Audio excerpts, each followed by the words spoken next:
Fashionably late as always. Sorry, Sam. No.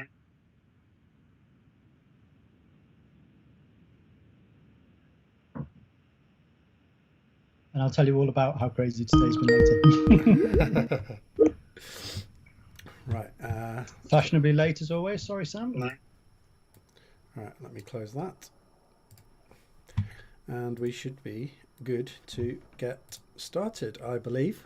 Can you just talk and then I'll check the levels? I can always talk, Sam. How you doing? Faragher. Excellent. I think we're good. Right. So let's get you off because you're on double screen at the moment, and let's get into this. So, what's up, you scholars of enlightenment? Welcome to a new monthly podcast covering all the big news from tech in the previous month. It's going to be hosted by myself, yours truly, and my old lab supervisor and the CEO of Focal Point Positioning. Decide between yourselves which one of those is more important. Ramsey, Faragher. Ramsey, welcome back to the channel. Hi, Sam. Hello, everybody. How are you doing today, buddy? Oh, glad it's Friday. It's been a very, very long and busy day, but I've been looking forward to this. Excellent. So Ramsey has been described as the real life James Bond Q by Top Gear magazine. It says 21 million fans up in the corner here, Ramsey. Is that you personally, or is that Top Gear magazine? If that's meant to be me, it's an undercount. All right. So. Understood. He's also one of 32 innovators who is apparently changing the world for the better. So who better to have on the channel to discuss all of the tech from the previous month? He's an expert in sensing, in GPS. Beautiful picture here, Ramsey. Talk us through this one here. I can't see the picture you're referring to. You can't see it. Have I not shared the screen with you yet? Right. That's a little tech oversight. I'll guess. Is it me standing in front of a load of old equipment with a brown jumper on? No. Let's. Have you got it now? Nice blue shirt. I don't think you've actually changed since this photo was taken.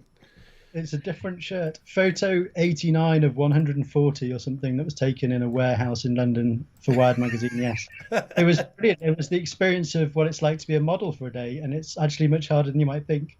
You have got a bit of blue steel going off there. There's a bit of smouldering going on, I think. Well, what you can't see, because of this is the magic of these sorts of things, they've bulldog clipped my shirt to my pants, put it tight like that. They wanted like those folds across my arms to give it texture. Apparently, no stone unturned. Have bulldog clipping things to people on these things. One of these. All right, good stuff. So you come a long way from, ripping apart my poor undergrad science reports, and today we're going to discuss all things important that have gone on in tech in the last month. So today we're going to be talking through the Mars rover, particularly the Ingenuity helicopter, Tesla and self-drive cars, because unfortunately another Tesla has wrapped itself around a concrete barrier in Texas over the last week or so. AirTags, a new product that's come out from Apple, and potentially finishing off with a bit of Jetsons flying cars, which seem to always be 15 years away and are again close, apparently. So we'll get onto that. So let's talk about Ingenuity first, Ramsey. Obviously, the Perseverance Mars rover has been on Mars for like a month and a half now, I think. And it's carried this 1.8 kilogram drone helicopter called Ingenuity. So the idea is to see if we can fly in an extraterrestrial environment where the air is only 1% as thick as we have here on the Earth, but the gravity is a third. So it's very difficult to get lift with that thin of an atmosphere. But we're helped out a little bit in return by the lesser gravity. And the idea here is that we'll get better views of the Jezero crater, and maybe in future missions, we'll be able to load this thing up with kit and do some more sort of wide-ranging analysis, look at places where a rover can't go, for example, scout ahead, all these kind of cool things. What are the engineering challenges of getting a helicopter running on Mars? I remember when we were back at university, you had a project where you were running a helicopter from a smartphone, and it can't be too much more difficult in terms of the coding that's going on here, I guess. So I had a little team at Cambridge that took a smartphone and basically stuck wings on it and made a fully autonomous fixed-wing aircraft where the smartphone did everything, all the sensing, all of the control, and it was fully autonomous. And in effect, that is very similar to what they've got here, because they've literally taken a Qualcomm Snapdragon processor, which is what's inside smartphones, and are powering that helicopter with that. And the reasons for that is that the brain inside the Martian rovers themselves are really primitive compared to the sorts of brains that you need to actually fly an aircraft autonomously. So the processing power on that rover is sort of the equivalent of a 1990s PC, but the drone, the little helicopter, needs a very modern state-of-the-art multi-gigahertz processor to be able to do all of the calculations quickly enough to actually control and fly. And the real engineering challenge that they have is that because they've shoved the brain of a smartphone straight up on Mars, it's not radiation hardened like the rover's brain. And that means that high energy particles that are flying through the atmosphere of Mars all the time, we don't suffer it because of our fantastic magnetic shield around the Earth, but and the thick atmosphere as well. But these high energy particles that are getting all the way down to the surface of Mars, they can penetrate into that not radiation hardened processor and bash it and change the state of the program running in memory, and literally crash that helicopter by crashing the software. And that's probably the two problems that have delayed launches so far. And they I was going to ask about this just to pull you up. So there was, you can probably see a little video of the thing flying around at the moment. There's also been some problems with this thing. So we had a flight, you can probably see it now, I've shared the link, that was delayed on the 14th of April. I believe this was the first flight of Ingenuity. And then, as luck would have it, the mystery of showbiz, just as we come on to do this, there was another failure on yesterday, I believe, or the day before. So you're someone who's worked with a lot of electronics in outer space. You work with GPS satellites, for example. You talked about potentially these high energy muons in outer space coming and zapping, some of the bits in this thing and changing the code. Is this potentially, obviously we're speculating a little bit because we don't have the exact data from NASA, but is this potentially what's going on and why we keep saying these delayed flights? Yeah, exactly. We expected this to be happening, and so it's a good thing that it's happening while it's on the ground, not while it's in the air. And they'll be keeping the flight short for this, and it's just luck. There'll be a certain number of hits per day. That means they have to reboot the program, and so the only information. So I guess that's why we've got two that have happened and two that haven't. Right? It's a random process whether one of these things bashes into the thing or not. Yeah, exactly. And the key thing is that the only information we've got is that these watchdog timer events have timed out. So what that means is the program is trying to run, and these watchdog timers are like a higher level of the program that are watching to make sure the program is running in the way it should be. And so the program was getting stuck and it was not completing some stage and moving on to the next. And so a timeout occurred, and this watchdog goes, nope, there's clearly a problem. It should have now transitioned by now. We need to state that we're in a broken state. And so that's been what's causing these aborts, and they've clearly been rebooting the software and starting again. So it's NASA haven't explained exactly what they're doing to try to protect against this. The most sensible thing they could do is use the tried and trusted methods that are used in things like autopilots here on Earth for commercial airliners, where you actually have 3 copies of the software running at the same time. And you constantly check that the 3 copies of the software are all agreeing at all stages. Yeah. And to this level, we're talking about actually checking every single bit setting in memory is the same. And so whenever the programs don't agree, you declare that one of the programs has been bashed. And if you had 3, you could have a voting scheme where if 2 agreed, you could keep going. And it's just not clear what NASA are doing at the moment, but it's not robust enough to be healing itself. That it's clearly, the time is running out and Earth intervenes, and there's clearly a reboot that they do and they try again the next day. I was going to ask about that. Where is that where is that reboot coming from? You said one of them gets out of sync. How do they refresh that code so that all three of the versions, let's assume that's what they're using, are in sync? Do they have to resend the whole thing from Earth over some, low bandwidth satellite? What's the process that's going on there? Probably they won't be needing to send stuff from Earth. Although the first time they had the problem, they did say they sent something, some kind of software patch. But if it's bit flips and the program just needs to be restarted, the software will be safe on the rover in its radiation hard equipment, and so the rover could be reflashing in effect the helicopter.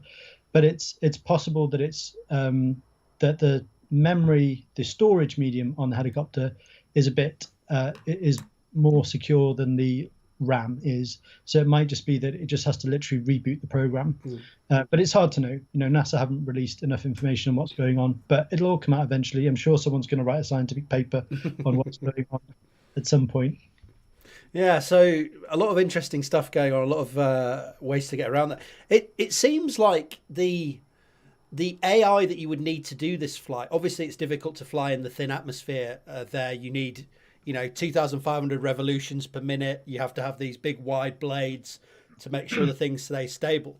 But it seems like the technology to do this is obviously something you've done here on the Earth. Maybe that's not really the hardest part. It's getting the damn thing there to be able to do this in the first place. We've seen a lot of fanfare about this being the first flight on another planet. I think they had a little bit of the cloth from the Wright brothers' first flight, which is in the one of the canisters on Ingenuity. But it seems like the really hard thing with this, although they're focusing on having a flight on another planet, is not actually doing the flight. It's getting the thing there and getting it set up ready to do that flight. Would that be fair, that that's the main technological challenge? Obviously an amazing achievement. Yeah, it's a lovely piece of publicity, and it's great, that it's attracting attention to the program and all this kind of stuff. But it certainly is one of the parts of the program that would have been easier to test really thoroughly on Earth before sending it away. There are all of the other things that have to go on to launch that little rover and its little helicopter all the way from Earth to Mars. There are so many much harder things to get right on the way than this thing hopping up and down. But it's a lovely example of what we can be doing next on these Martian missions. And it is important. They will use these technologies to allow rovers to do more in the future.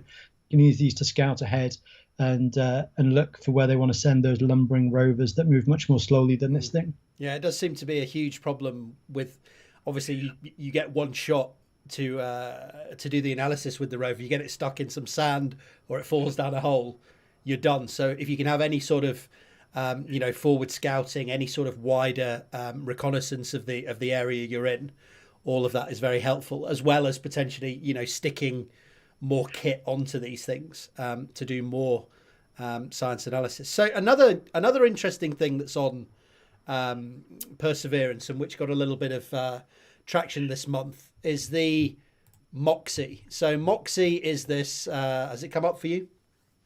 Yeah. Moxie is this essentially gold box that's on the Perseverance rover, and it has produced oxygen on Mars for the first time.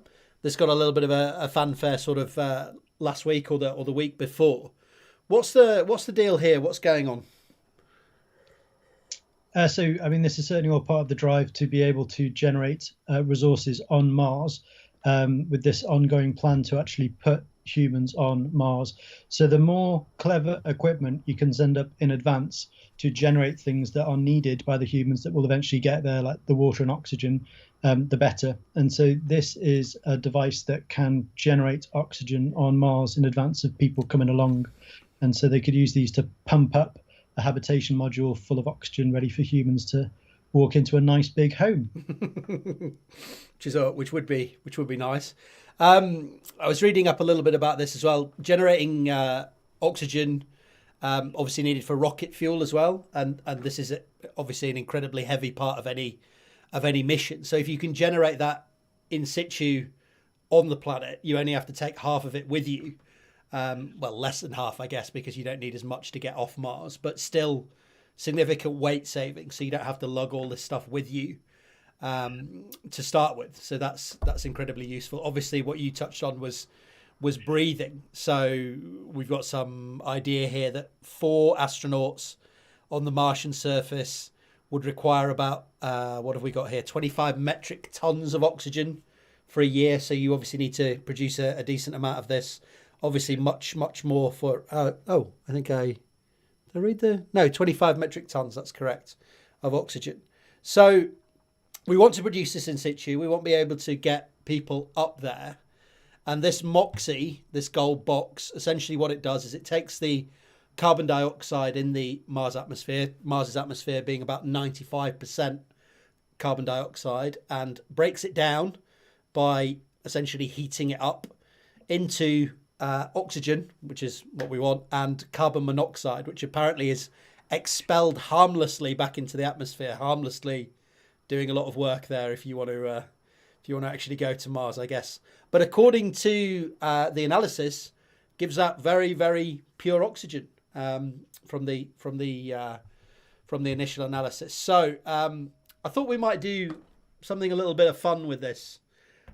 We sort of discussed this a little bit ahead of time, that we might do a couple of interesting calculations. You know, I'm still jonesing for your approval after all these years, so I'll definitely mark your work. yeah, Come exactly. There we go. So this MOXIE apparently is capable, or it did in this run, produce 5.4 grams of oxygen in an hour, and it's limited to producing about 10 to 12 grams per hour if you run it full out, because I guess it has some sort of internal power source, and you don't want to put too much towards this because essentially it's just a proof of concept. Can we make oxygen on Mars? Not can we convert the whole planet? So apparently this is about half as much as that produced by a large tree in an hour. So I thought we might do something a little bit fun and ask the question, could we total recall Mars with appropriate, clip arts using this box?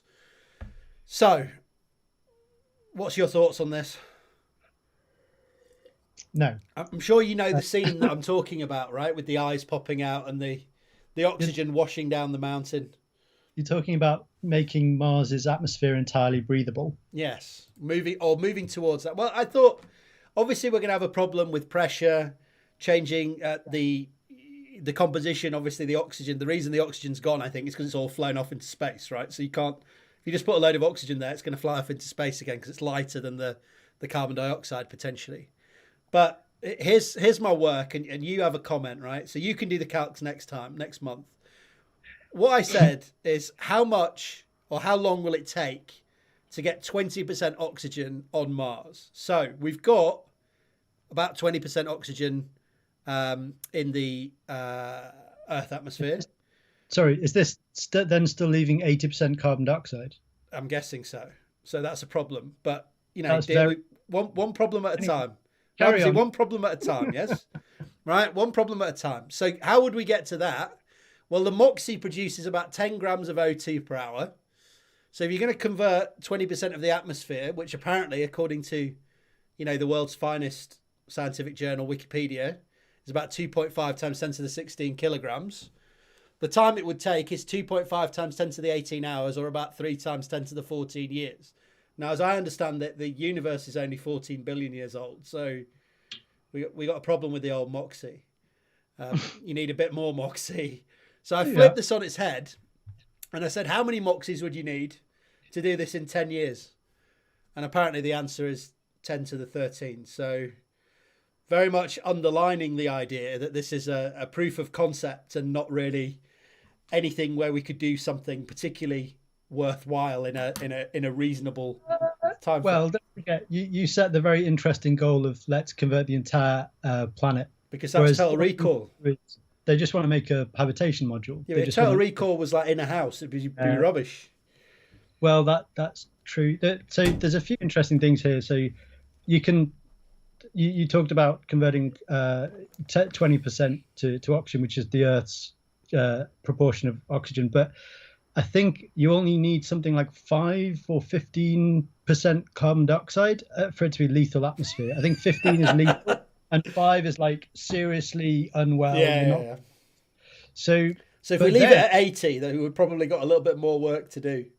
well, then you've got the problem if you ramp up and get 95% oxygen, 5% carbon dioxide, you'll burn your lungs over a long period. So pure oxygen, yes, therapeutics in hospitals and stuff, short periods of time, emergency care, but you can't live in 100% oxygen. It literally destroys your fine scale little fibers in your lungs that are absorbing oxygen.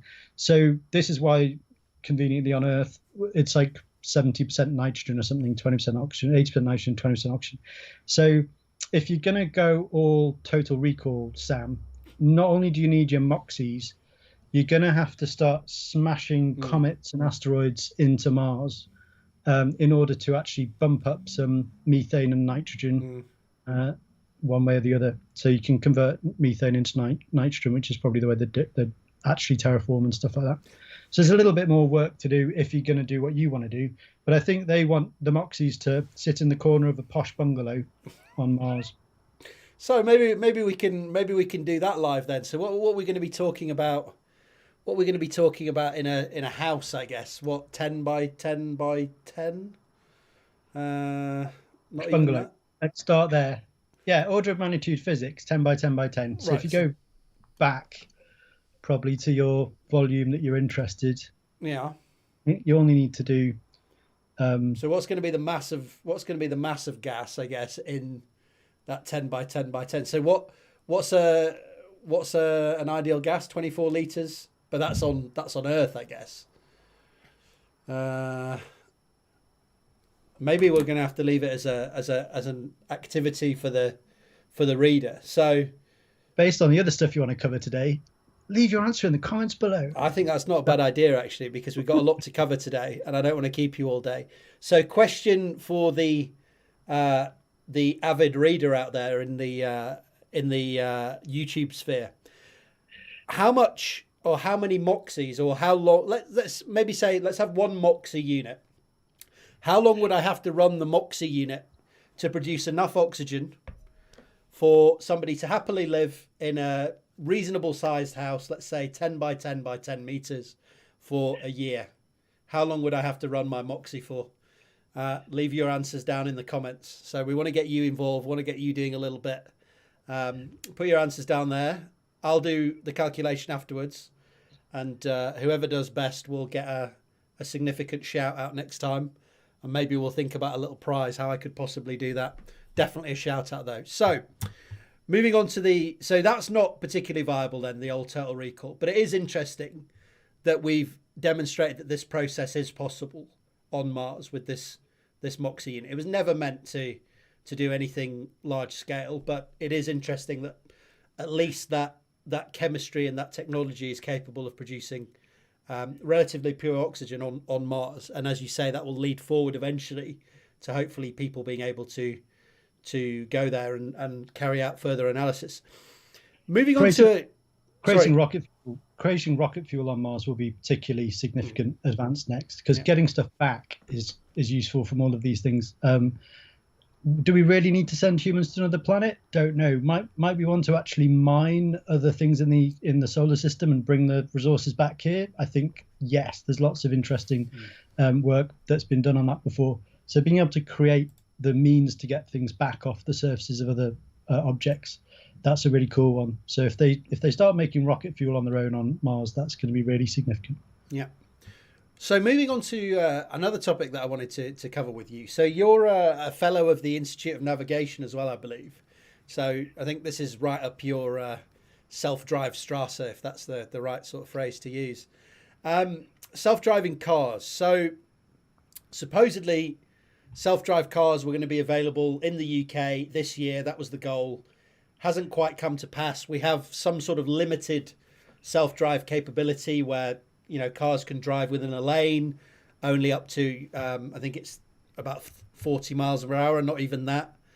And we were promised that these things were going to be, more environmentally friendly because they can talk to one another, so there's not going to be any traffic jams. less traffic, faster journeys. These things were going to be far, far safer because they have less human error. One of the analysis here in the UK suggested 47,000 less serious accidents per year, 4,000 less deaths per year. And yet we look at the news last week and we've got another Tesla, unfortunately, that's the older one. Another Tesla, if I can find the link, that has been wrapped around a concrete barrier in Texas, I believe. So what's the issue that's going on here? First of all, with this safety, we were promised that these were going to be incredibly safe, and it doesn't seem to be. Is it fair to say that they're not as safe as we were led to believe so far? Or is it a different kind of crash that we're seeing? Exactly. It's really difficult to sort of look at how this is going to turn out. All we can say is we know that autonomous vehicles don't get drunk. They don't fall asleep at the wheel. They don't turn around and shout at the kids and all of these things. So they're not prone to the same silly accidents that humans have when you've got one human in the driver's seat. But one of the things we have to note and be very aware of is that there will be lots of accidents that we look at and go, well, that's unbelievable. That should not have happened. A human would not have done that. And it's as simple as this. There's loads of accidents that an AI vehicle won't do that a human will, but there will be vice versa. And there are lots of reasons for this. In the early stages, the things we're looking at right now, it's to do with the technology not being mature, there being sensor fusion challenges, perception challenges, the way that we're trying to replace the Mark I human eyeball and the fantastic brain that we all have with electronic versions of these things. But fundamentally, there's a big risk that we should be aware of the same sorts of problems you see with laptops and phones and things where, there'll be the news that there's this bug and everyone needs to update their iPhones and their Android devices because there's this hack and all this stuff. It's going to be exactly the same. There's nothing magic about these vehicles. There will be, nasty problems where people hack in and, bring all of the cars to a standstill and ransomware Tesla to get them all moving again.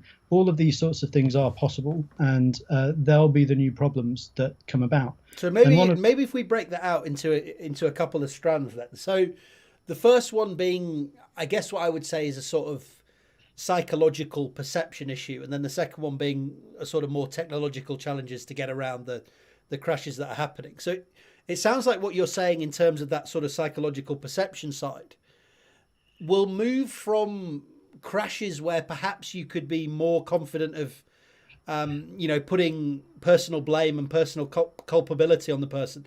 They were drunk, they weren't concentrating, they drove into a tree, they were shouting at someone next to them, they were playing on their phone, where people will say, of course this isn't always the case. Sometimes people have crashes and it wasn't their fault and they tragically die, but a lot of cases we can give personal culpability for these crashes because somebody did something they weren't supposed to be doing. With these cars, that being removed, and this one we see in Texas, it drove straight into a concrete barrier. That's hard for humans to take, I guess, because they don't feel that sense of culpability. It feels like you were wronged by the software. And then going on from that, who's going to take the blame for that? Is it the coder who got something wrong in the coding of these vehicles? Is it somebody who was messing around and hacked into it? Where's the blame going to go up the scale? I guess it's going to be a major psychological and perception challenge in the first instance. Yeah, and at the moment, the blame is residing firmly with the people behind the steering wheel because all of these vehicles are not level 5 autonomous vehicles. They're at a lower level where it's stated that they're there as assistance for the driver. The driver should be paying attention at all times, all that kind of stuff. So it's all being covered off right now in terms of, the driver should have been paying full attention, and they should have done. That's the point, that the technologies are not quite all there yet. So just for people who are listening, we're in sort of an awkward middle ground at the moment, aren't we? So there's these 5 levels of autonomous vehicles. When we're at level 2, I think in the UK and probably in the US, I'm not sure, where we've got things like automated lane help, where it can keep in a lane, it can drive in a particular lane at a relatively low speed. but it's not designed to be fully autonomous and be braking and turning around and doing all the maneuvers. And the driver, in this case at level 2, is expected to be able to take over from the autonomous part of the vehicle, or those operations. I believe in the UK it's with a 10-second window. So if the Tesla starts saying, hang on a minute, I'm struggling a little bit, the driver is supposed to be in the driver's seat, ready to take over, to be fully in control of the vehicle within 10 seconds. And so, as you say, at the moment, any failures in the vehicle are being attributed to the driver not paying attention, being able to take back over that control. Is that fair?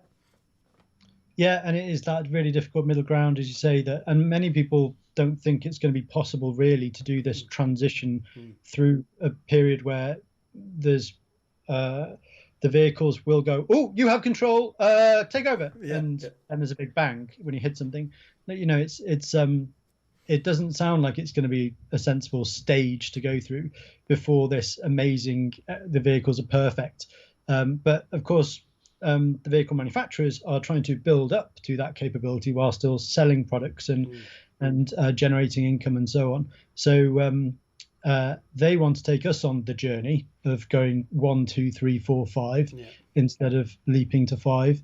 And that's the real challenge. And a lot of it will come from trying to change the infrastructure. So, you know, making it easier for these semi-autonomous vehicles to not have problems.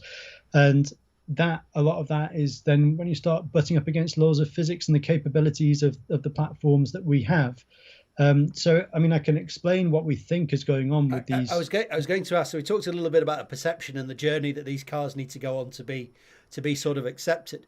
We've seen some of these crashes now. We had the crash in Texas where it sort of went into I believe they call it the gore zone. So essentially a couple of lanes sort of fork out, and you've got this central reserve of concrete.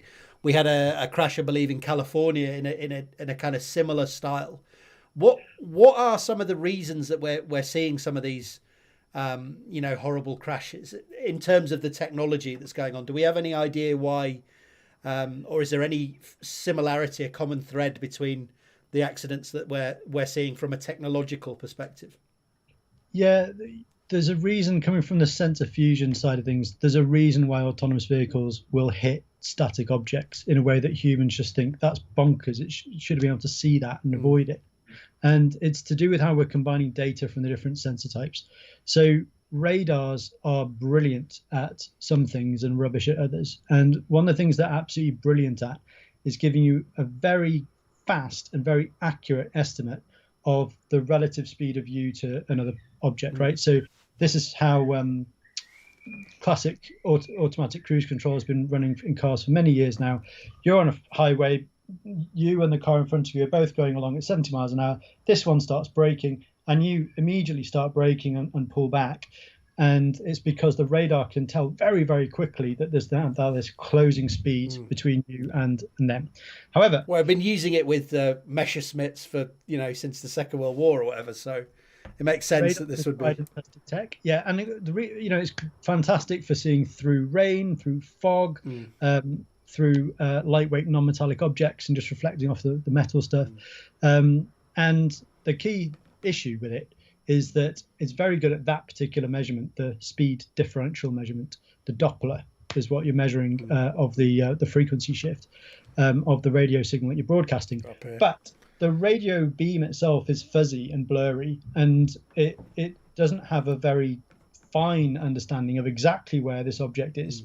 And what that means is that when you're driving along and your radar is scanning at the front of the car, things like lampposts and litter bins and parked cars at the side of the road, loads of objects that are furniture, parked, static stuff, looks to the radar like this big fuzz that's sticking out. So if the radar stopped for every static object it came near, it would never move, because a lamppost over there to the radar looks like it's just this blurry blob that's blocking your lane. So the radars all basically delete and ignore everything that's static with respect to the Earth, and only pay attention to stuff that's also moving like you are. And here is the problem. So if a car you're following at speed brakes very rapidly and comes to a halt, it's been in the radar's view as existing in the world, and it deals with it. If that car suddenly jinks out the way because over there ahead of it in the lane was an upside down lorry or something static in the world, unfortunately the programming at the moment for these sensor fusion systems is to delete anything that's already static because it's probably just furniture. And so that's what's likely to be the problem where these Teslas are hitting static objects. It's because they've come into a situation where the static object is in a place that's causing a problem. It shouldn't be there. The radar is ignoring it. And I guess that would make sense with this crash. I don't know if there's a do we have a nice little image here? Maybe this one's the best that we can get. But the lanes, I think, in this recent crash, they essentially went from one lane and split sort of into two with this concrete barrier in the middle.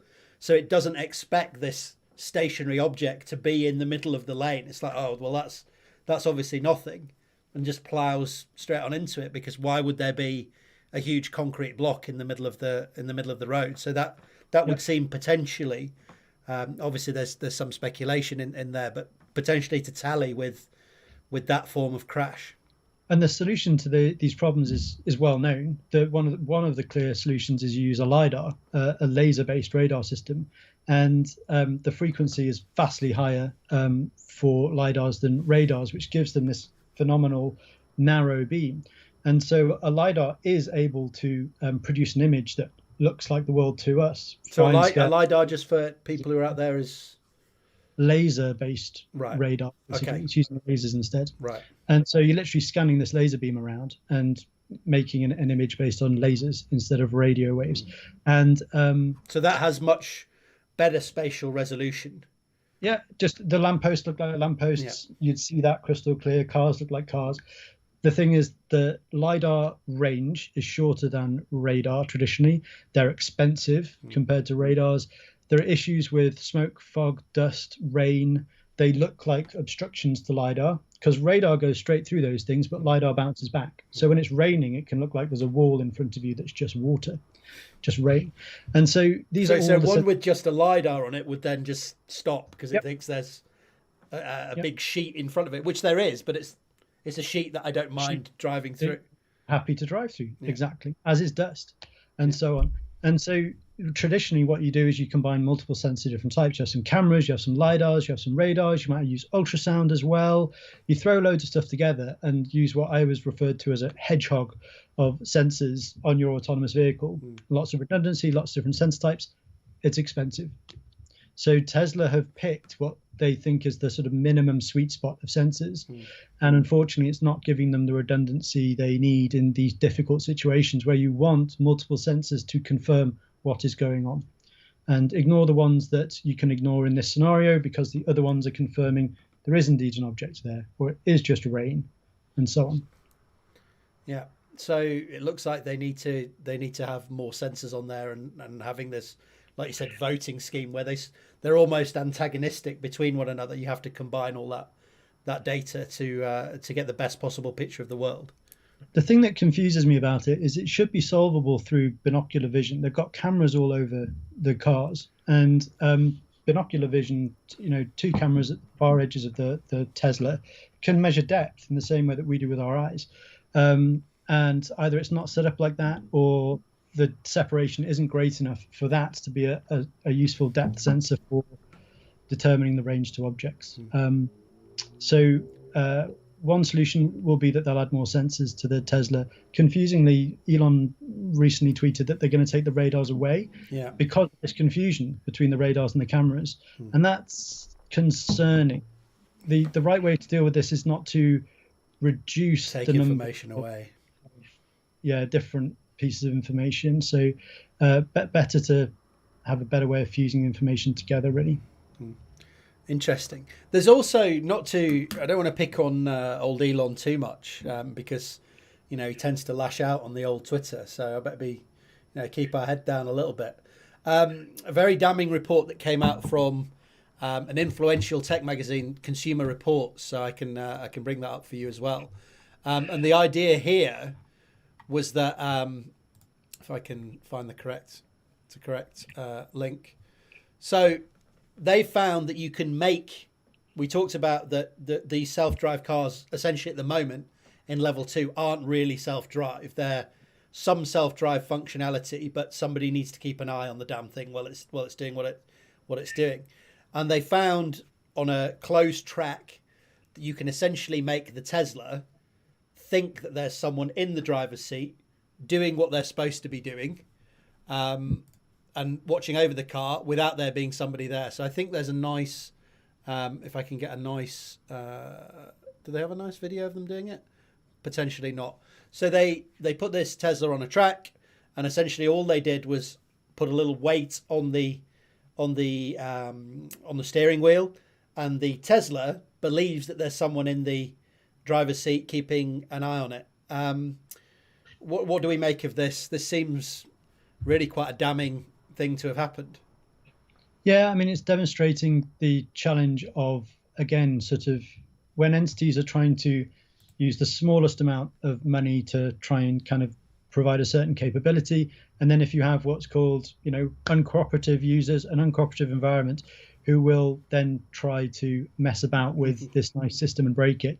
And I've seen things like this before. There's active cruise controls have been around for ages, and they often will also beep you if you've not got your hands on the steering wheel.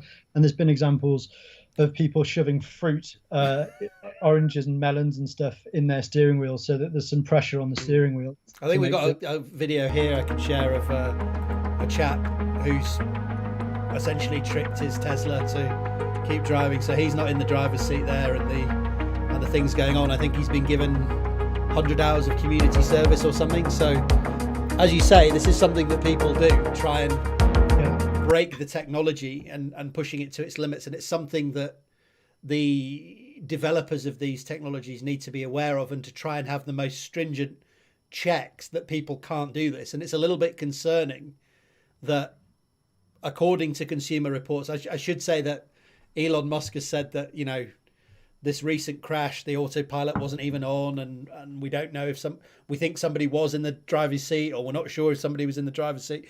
We should mention that. But it seems concerning that, if we're going to take this Consumer Report at its face value, it seems concerning that they were able to trick it so easily by essentially hanging a chain or a dongle on the steering wheel. What could we do to make sure that there is someone in the driver's seat and ensure that they are paying attention at all times? It seems like you might have to do something that's quite invasive. Well, again, it's sensor fusion. It's like have multiple ways of trying to determine that. The more low-cost ways that you can determine the state of something, the harder it is for someone to mess it up, and you just put all of the onus on them. So,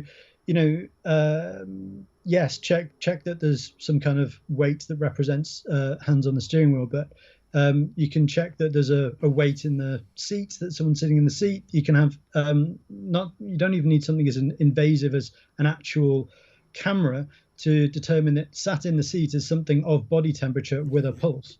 And you can do this stuff without recognizing faces. You can have standoff ways of actually detecting the pulse and body heat without actually it being a camera that can also... somebody's going to just start, they're going to have a crash test dummy with, a heater strapped to it. There's always somebody who's going to do something ridiculous, but I guess it's making it as difficult as possible, right? That's exactly what it is. So, like I said earlier, at the moment, all you need to do to kind of stop having an active cruise control beeping at you that you've not got your hands on the steering wheel is shove an orange in the right place on your steering wheel. That's very different to bringing your crash test dummy along with you on the journey, right?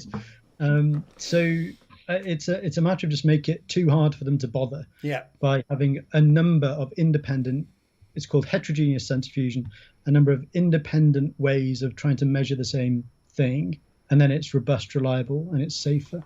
So it'll happen that they'll just add a few more sensors in inwards looking at that driver's seat. What do you think? So as we sort of come to the end of this section, it's always difficult to say with these things. How do you think this rollout of autonomous vehicles is going, and when do you think we can expect to see any sort of level 3, level 4, level 5 autonomous vehicles on the road in the UK or in the US? Because the idea was that they would be here this year in the UK at level 5, and that's obviously quite a way off still. Is it just a case of having them on the... I remember we talked about this before, and you likened it to the way that aeroplanes have become more safe. And the way that that's happened, as morbid as it might sound, is by looking at all of the crashes that have happened and then saying, right, that's never going to happen again. That's never going to happen again. That's never going to happen again. Of course, that requires some accidents to happen, but is that the way we're going to have to go? It's just the case is that we just haven't got enough information and enough data to machine learn off so far. Yeah, colleagues of mine that work in the aviation sector through the Royal Institute of Navigation and others, that their life's mission is 0 fatalities in aircraft. That's what they are aiming to achieve. And no car manufacturer has ever said they're aiming to achieve 0 fatalities in cars, but that is the ethos in the aviation sector, and it drives these behaviors. Every time there's a big crash, it's hugely investigated, and they find out exactly why it happened in the case of a commercial airliner and make big changes and so on. And there does need to be that similar ethos in order for the same levels. But there's a big difference in the sense as well that in the aviation sector, autopilot's hugely successful, they work very well, but they're in this highly regulated, highly cooperative environment. And it was demonstrated in the UK a couple of Christmases ago. One person with a drone at Gatwick can bring the whole thing to a halt. As soon as there's just one little element that isn't cooperating, then none of that system is safe anymore. And the big challenge you've got here is just how uncooperative the normal public will be and are and will always be on our own roads, outside every single home window and stuff. And so it's the most challenging environment by far to try to put robots into, robots that will be traveling at great speed with people asleep in them. And I think there's 2 routes for me, right? There's either completely change the environment. So autonomous vehicles on autonomous only highways, that normal drivers aren't allowed on. All of the street furniture is way back from the road. There's no flyovers. There's nothing to hit if the radar's deleting it. All that kind of logic is one extreme where you can take it, and that's akin to a kind of aviation sector approach. Everyone has to have a new sort of license, which is how you manage your autonomous vehicle that you're allowed to sleep and work in and stuff. But there's the other way of like, well, how do we actually do this and make these autonomous platforms as clever as we are with handling the situation? And I think one thing to note is that we take our driving tests at the age of like 17, 16, whatever it is in different countries. There's plenty of YouTube videos. I should have prepped you for this. You could bring one up. If you go looking online, you will find that there's like go-kart competitions that 4 and 5-year-olds compete in. There's YouTube videos of 3-year-olds on little motorbikes going around tracks and stuff. At the age of 3 and 4, kids can press the brake pedal, press the go pedal, steer, stay within the white lines, stop on red, go on green, win races, have trophies, etc. You don't let 3 and 4-year-olds drive you home in your Uber, right, when they come and pick you, right? And the biggest reason that we only let 17-year-olds, etc., actually go out and drive instead of toddlers is because they understand what the world is, right? They understand that all of that. A dog might run out into the road, or an old lady might fall back into the road, or whatever it might be, because they've had those experiences of the world. Exactly. Understand physics without ever studying it. We all understand physics. We know if there's an object falling off a bridge and we're going to collide with it, we're going to steer. Autonomous vehicles don't know that yet. No one's ever trained them to do that. And exactly, one way to look at it is that you need to train up the autonomous vehicles for level 5 to be aware of everything that humans do and that physics does and the world does, outside of just paying attention to traffic lights, what fire is, what it means for there to be a petrol on the road and a burning vehicle at the side and all that stuff. None of that is anywhere near what we're doing with them at the moment. But it's the difference between allowing any human to go into any situation anywhere in the world behind the wheel of a car, and the kind of way that we're building autonomous vehicles today, which is purely focused just on road stuff, not on what goes on just outside the road that all of these crazy humans are doing all the time. And they're going to need a long time to or at least a large data set to learn that. Makes sense. Moving on to the next topic, I guess. One thing that caught my eye, you sort of sent me earlier in the month, was this Apple AirTag, which is quite a nice, cool little product from Apple, which I believe did they release it this month or recently? Yeah, just a few. Yeah. Do you want to tell us what's going on off with this product and why it's quite cool? Yeah, so it's a little Bluetooth and what's called UWB tag, which I'll explain in a minute. It allows you to find any device. So little thing about the size of well, it's got a coin cell battery in it, so it's that kind of big. So stick it on your keys, find your keys, stick it on anything you might lose, and the idea is that your phone and critically other people's phones, iPhones, can show you on a map where it is basically.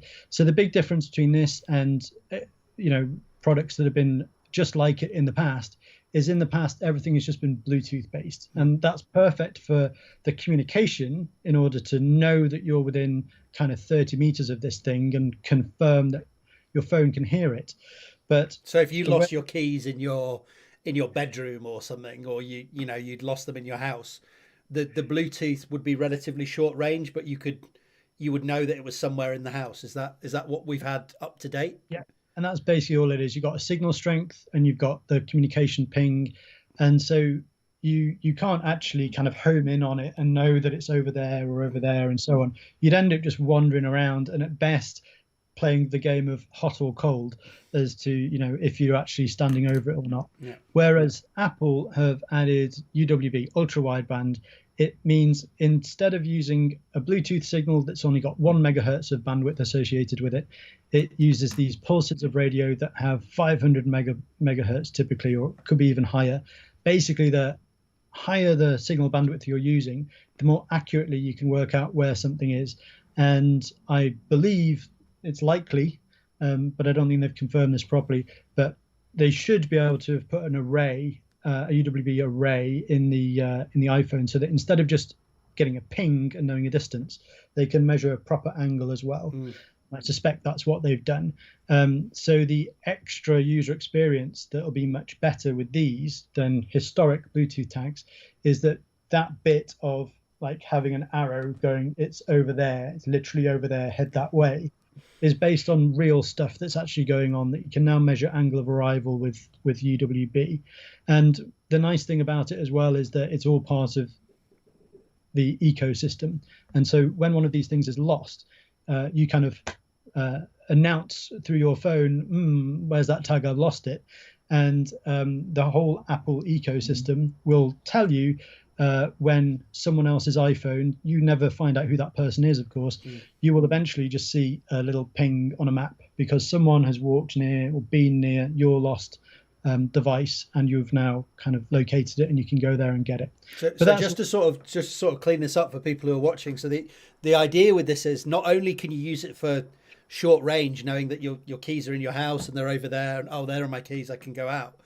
If you left your phone, or let's say you stick this on a bike and you left your bike at the supermarket or wherever it might be, somebody else with an iPhone walks past your bike at the supermarket, you can get a ping on your device if you've declared this thing lost and activated the AirTag.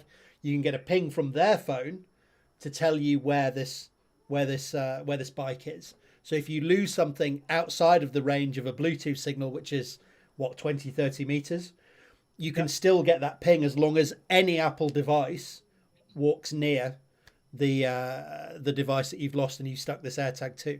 Obviously, as you said, there's a privacy issue there, so you never know that it was Ramsey Faragher's iPhone that walked past your bike. You just know an Apple product walked past your bike, and you can get an idea of where the thing is.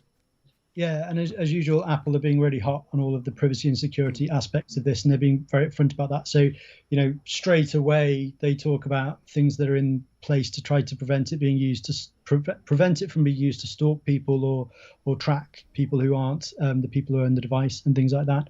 So, if you are moving with a tag that isn't yours, it will tell you. It will warn you that there seems to be a tag that's coming on your journey with you that doesn't belong to you, and things like that. You are currently stealing something. Stop.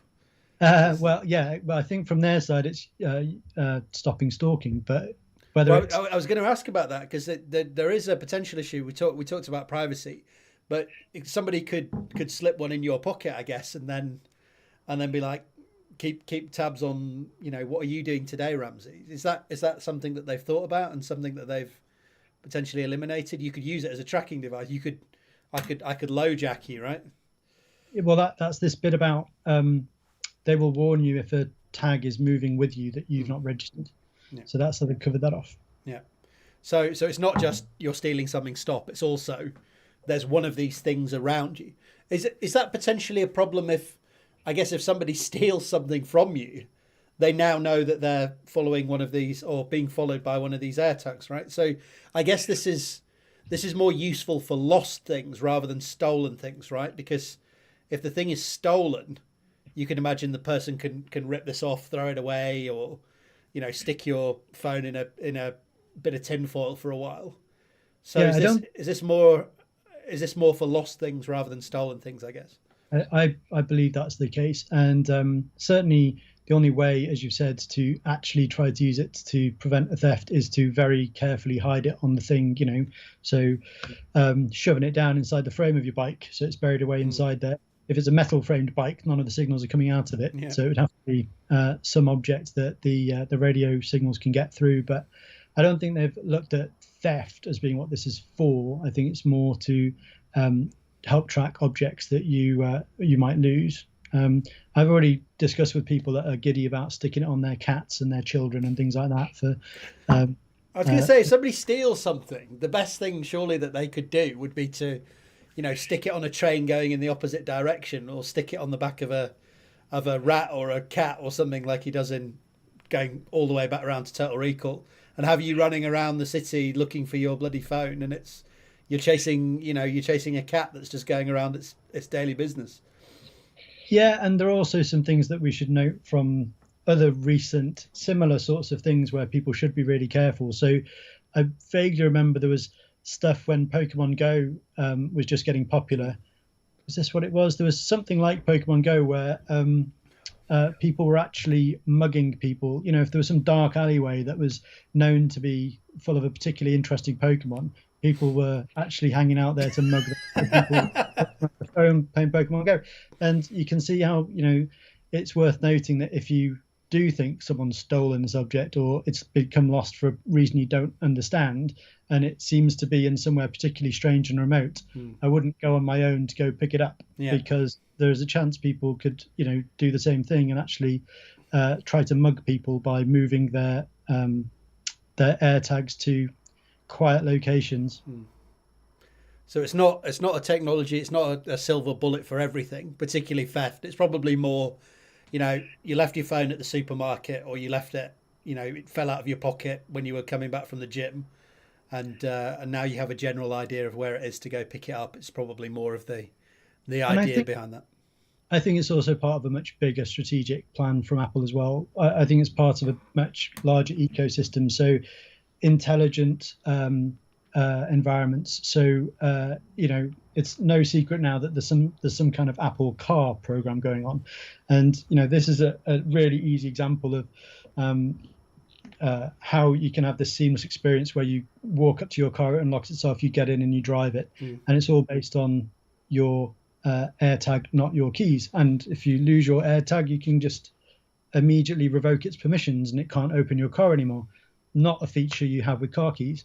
So there's going to be loads of really interesting further things that Apple can do with these devices. This is just the beginning, I think, of this. And I guess they needed to have a particular level of market penetration, which I guess they've had for a while now, but to be able to to have the density of these things out in the ecosystem to be able to have enough coverage for it to be useful.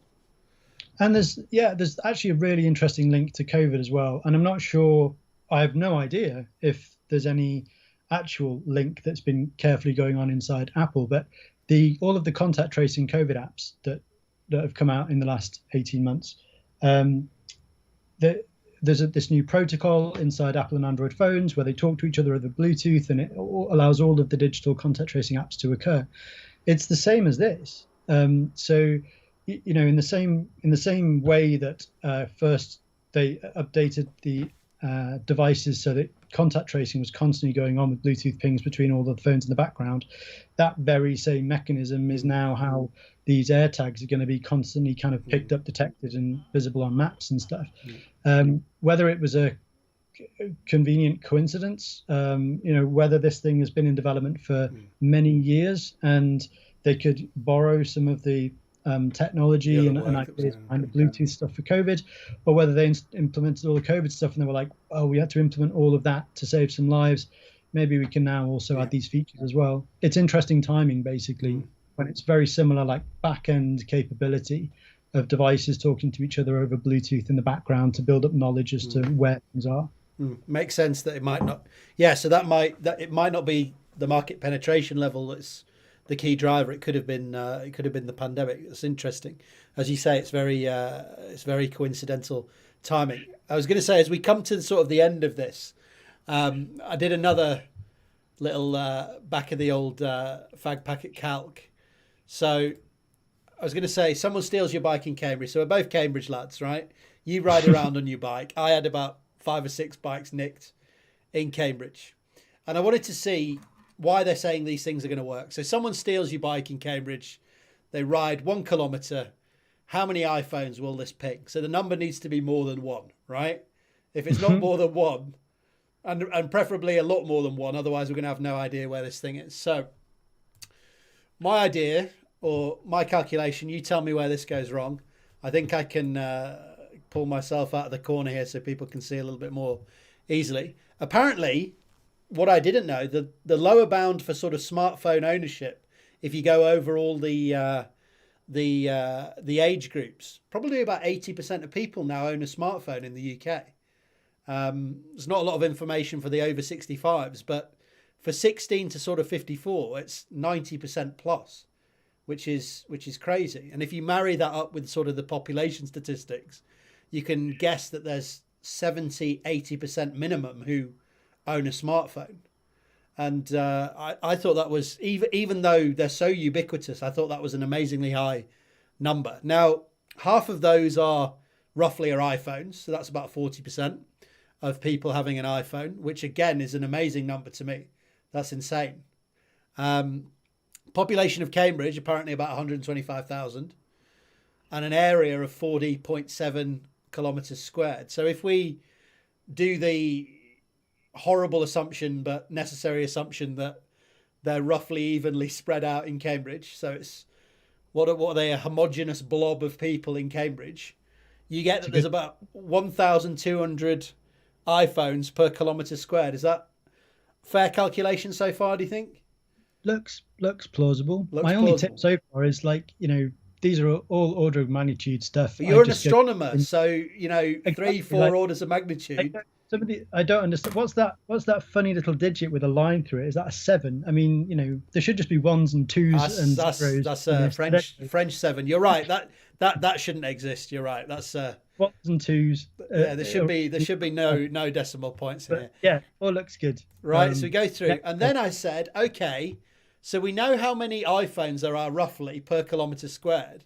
What I need to know is my bike thief who's nicked off with my amazing, bike, how much area has he covered? So if I just assume everyone's, a zombie stood around not doing anything, he's essentially driving down a pipe with a 30-metre range on this Bluetooth.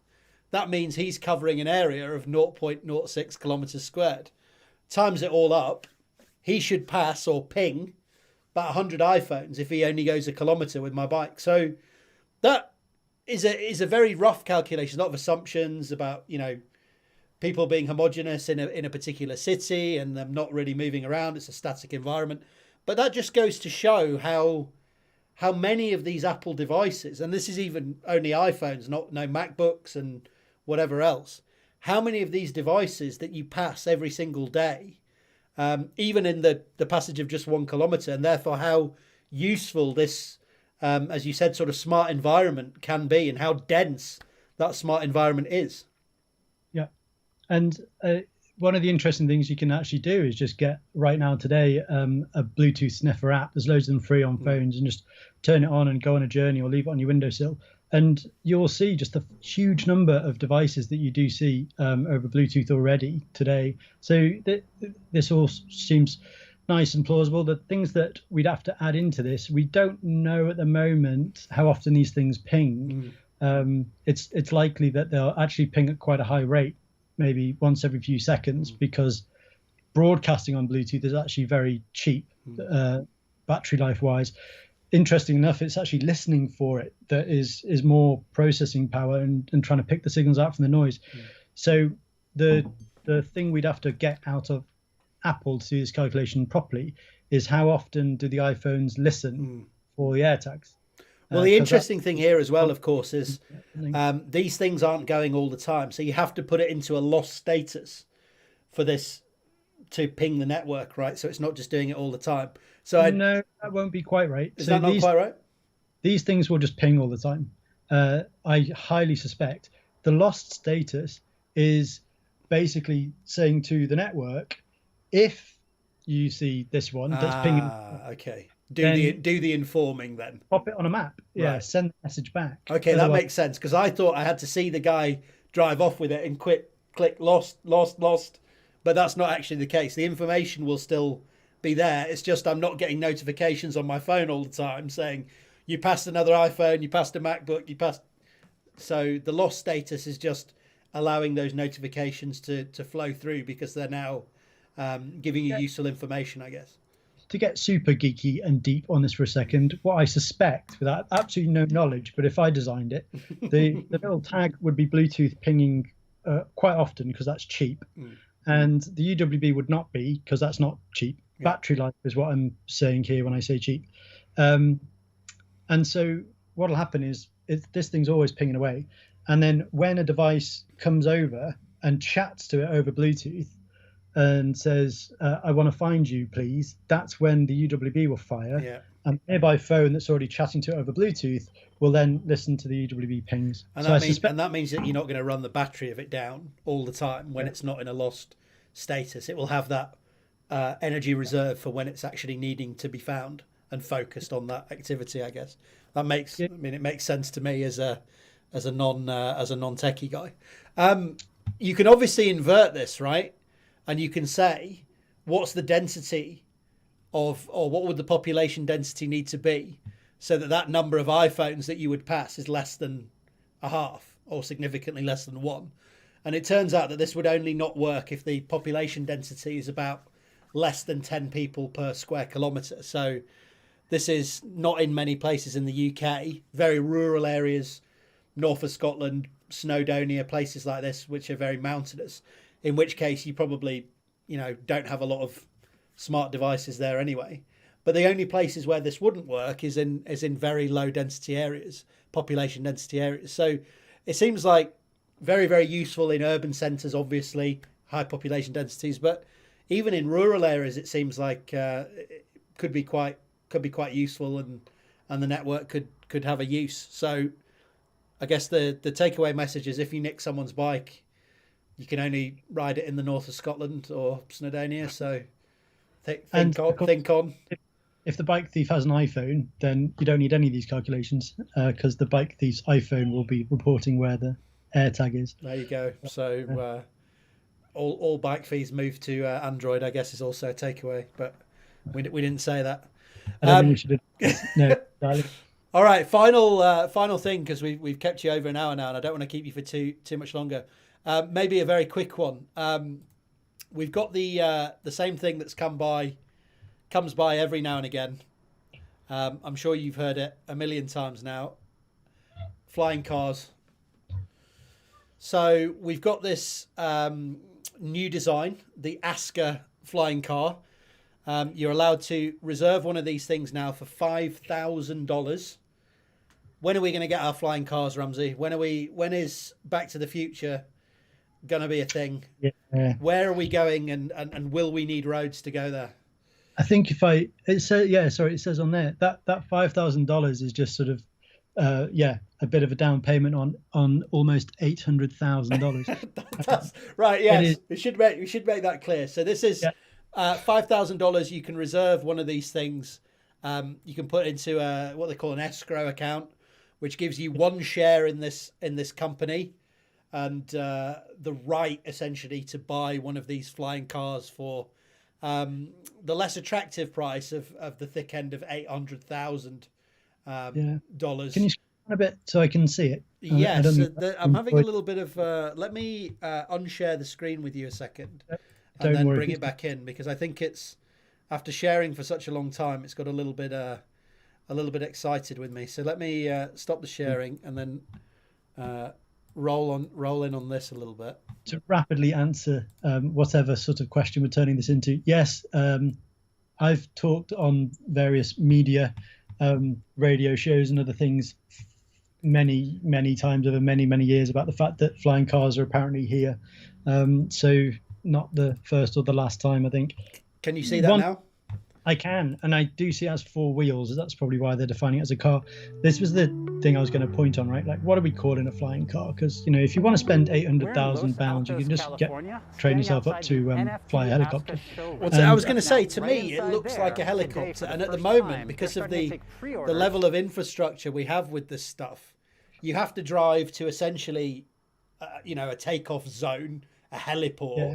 Take off, go somewhere to another heliport and stop. It strikes me as just a helicopter, right? And so I think we'll have these two categories, right, of what we mean with a flying car. And of course, what it invokes in your brain is your car that looks like a car that you keep at home and drive out of a garage. At some point, because you're getting a bit bored with the traffic jam, can take off and fly around. And that's a shorter journey, blah-de-da. That's kind of what we all envisage. And I think really what these things are talking about in terms of flying car is probably a more general term for flying machine, which you don't need incredibly complicated and expensive license and ability to fly. Maybe you can't actually control it yourself at all, and it's an autonomous platform, and it's more of a kind of flying Uber that you don't actually get to pilot yourself. And that's probably what a lot of this stuff is actually meaning. And the big difference, the big thing is that multicopters, in the same way that we fly these toy drones around, there's highly stable, easy to kind of push around with a stick, and it does all the hard work for you, kind of semi-autonomous multi-rotors now that, you can basically scale up a toy multicopter thing that looks like this and, push a forward, back, left, right, up, down thing, and it will do the really difficult flying for you and interpret what you're wanting into flight. Whereas actually flying a helicopter manually is incredibly hard. Yeah. And it's very much akin to the whole like tapping on your head while rubbing your tummy, and which I'm successfully doing. I know you just but anyway, it's that kind of stuff. So I think what we really mean here is not so much something that you drive around all day long and every now and again you basically take off and fly, but actually it's like you just get in it, it goes where you want because you program it to. You don't actually fly it. It's clever enough to do it all on its own. That's the sort of thing we really mean here. And that sort of thing I think will come long before the other version of flying car that looks like a car, lives in your garage. The DeLorean, basically, from Back to the Future. Exactly. I don't think we're anywhere near that. So we're still a bit far off with that. Who's, just as we sort of come to the very end of this, who's working in this space, and what are the huge advantages of moving towards this? Because as you say, at the moment, it just seems, this is a sort of billionaire's plaything. Oh, I've got a flying car, but really it's just a helicopter. Who's working in this space, and what is what are the benefits to sort of moving towards flying cars, quote unquote? Yeah, there's loads of entities, big and small. There's startups that are getting into this space. You've obviously had Uber famously had a program like this that I think they've now closed. Um, Somebody's taken it over though. I think if I how did uh, they say? who is it? Joby Aviation apparently Interesting. has taken that No over. problem. It says General Motors, Boeing, Hyundai, and then the Joby Aviation. Oh, right. Horizon Aircraft and Joby Aviation has taken over Uber's air taxi program apparently. Okay. Well, hello to Jasan, who I know who works at Joe Aviation. But anyway, that's a whole other I story. wasn't sure if it was Jobby or Joby. Joby sounded nicer, so I went with Yeah. Joby.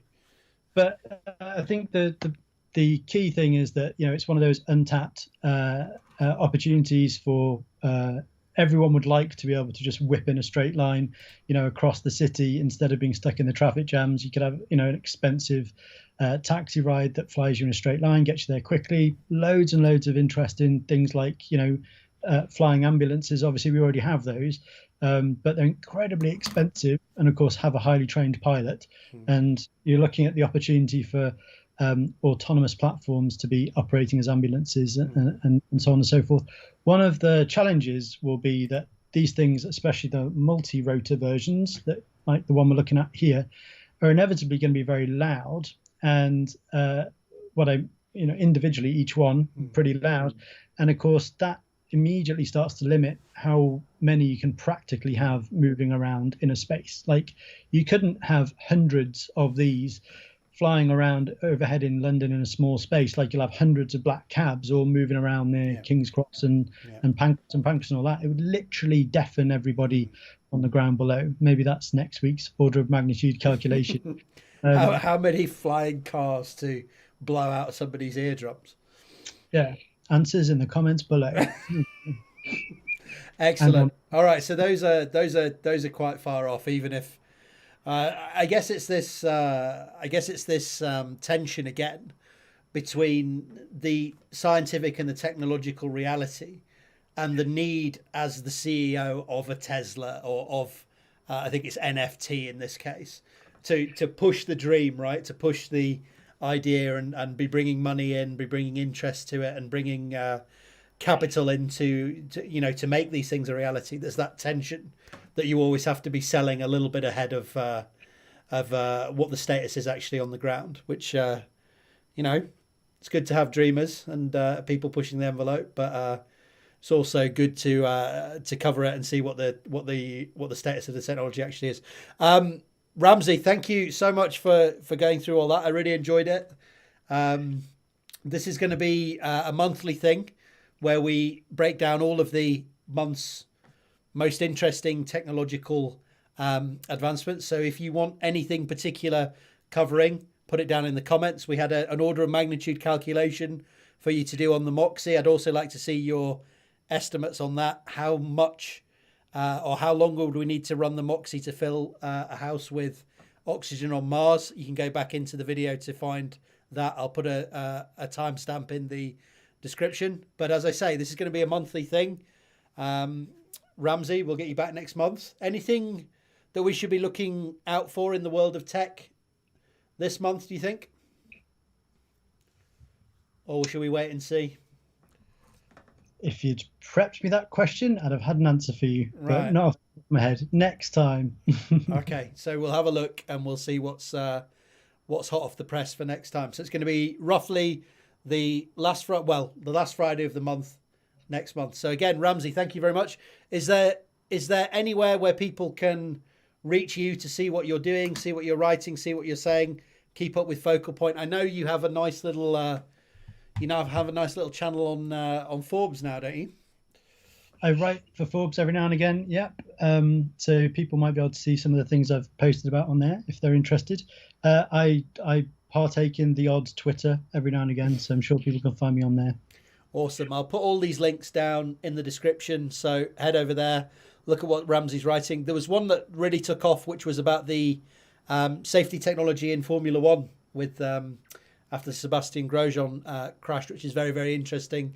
Lots of other things on the interesting technology of the day, particularly how it relates to controversial political issues as well, contact tracing and such. Really interesting stuff. So head over there, have a look. Otherwise, we will be back on the last Friday of the month for the next Tech Roundup with Ramsey. Cool. Thanks.